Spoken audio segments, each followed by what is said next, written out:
Në një kohë kur bota reflekton mbi rëndësinë e ruajtjes së natyrës, lumi i Drinos në Gjirokastër jep një pamje të dhimbshme, mbeturina, ujëra të zeza dhe mungesë ndërhyrje institucionale. Dikur burim i rëndësishëm për buqësinë dhe jetesën e banorëve, sot lumi është kthyer në një kanal ndotjeje, veçanërisht në zonën pranë urës së lumit, e cila vizitohet çdo ditë nga turistë të shumtë që udhëtojnë drejt fshatrave historik. Situata në këtë vend paraqitet alarmante. I shfryzoi për vaditje.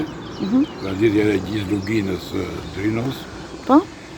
Edhe shfryzoi dhe pak shfryzoi për plazh, mini plazh, mund t'i thuash për plazh. Dhe për këto shfryzoi. Po sot në këtë gjendje që është. Sot në këtë gjendje që është para një në vaditje nuk shfryzohet. Nuk shfryzohet, krasë se janë prishur këto kanalet të vaditjes, edhe për plazh pasaj sot rregullan turizmin.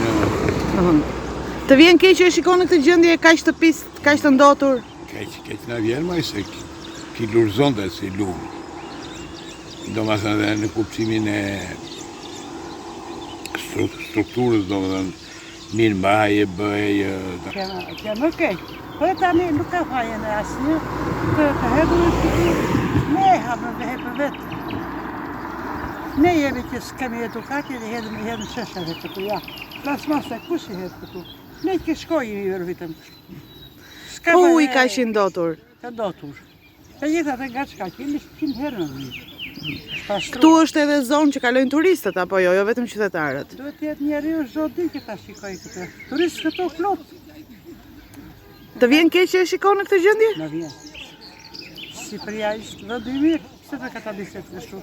Inspektorati i Mjedisit deklaron se fokusohet vetëm te subjektet e licencuara, ndërsa përgjegjësia për pastrimin i takon bashkisë. Ndërkohë, ujërat e ndotura të Drinosit përfundojnë në lumin Vjos, një nga lumenjtë e fundit e egrën e Europë, me rëndësi etike për biodiversitetin dhe të ardhmen ekologjike të rajonit. Në ditën botërore të Mjedisit, ky realitet kërkon reflektim dhe veprim të menjëhershëm. Nuk mund të ketë turizëm të qëndrueshëm, shëndet publik apo zhvillim afatgjat pa një mjedis të pastër dhe të mbrojtur.